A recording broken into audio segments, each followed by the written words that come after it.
Hi there folks, and welcome to video number 78. This one is the second to last one in the algebra section, and it's some tough stuff. We're at the grade 9 stuff now. Rationalising denominator is what this one's about. Keywords are rationalising, irrational, and denominator.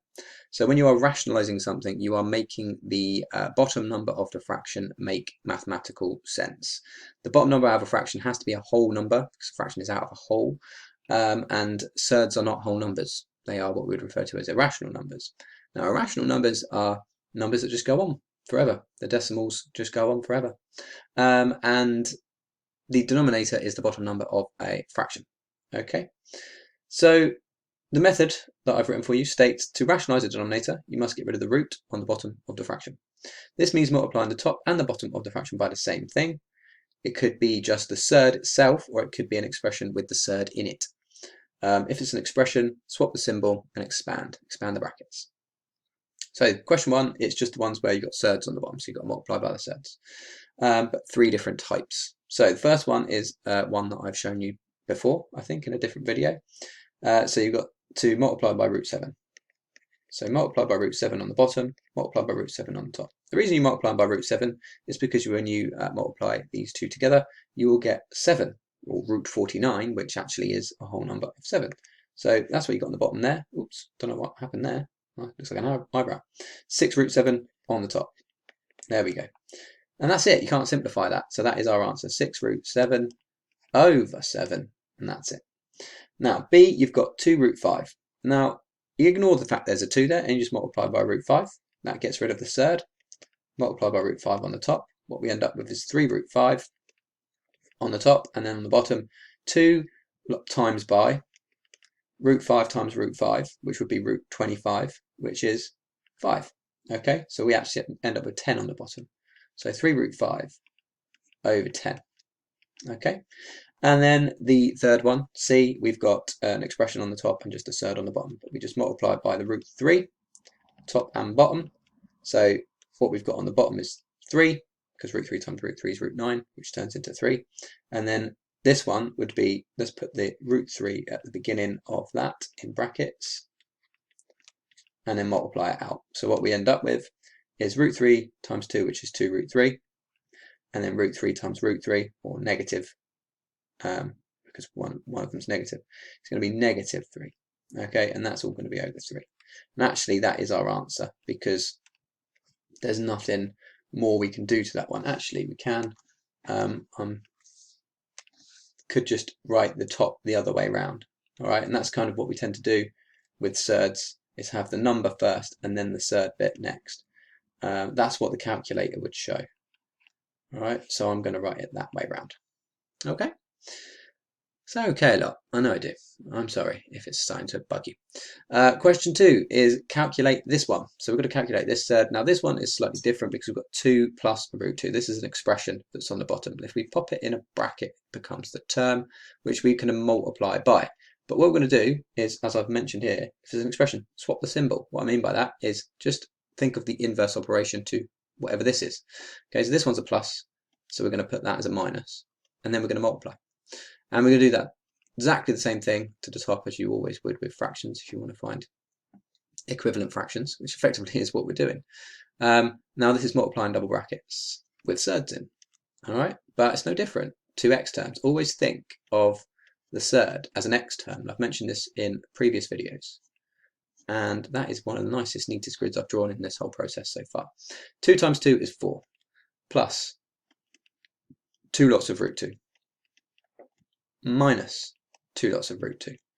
And what you see here is, if you remember from the last video of simplifying and calculating with surds, this will cancel this out. If you've got 2 root 2s, take away 2 root 2s, you've got no root 2s, you've got nothing, right? And then you've got a positive and negative, so negative root 2 times root 2 is root 4, which is 2. So 4 minus 2 equals 2. So after all that, what we've got on the bottom is just 2, all right? Now on the top, we've got 28, and then we've got multiplied by 2 minus root 2. We could do a grid for that, we don't have to. 28 times 2 is 54, and then minus 28 root 2. Okay, so that's what we've got on the top, and that's nearly there, because what you might have noticed is that both of these terms, and don't forget, you can't do anything to that root 2, treat it like an x, yeah? So both of these terms, the 54 and the minus 28 root 2, are both divisible by 2, so that will give us 28 minus 14 root 2 for our final answer. Okay, number first, then third bit. All right. Right, move myself over and I'll see what the next one is all about. So rationalise and write your answer in the form of a plus b root 3. So this is good. We know what kind of thing we're aiming for. That's the way we need to write it.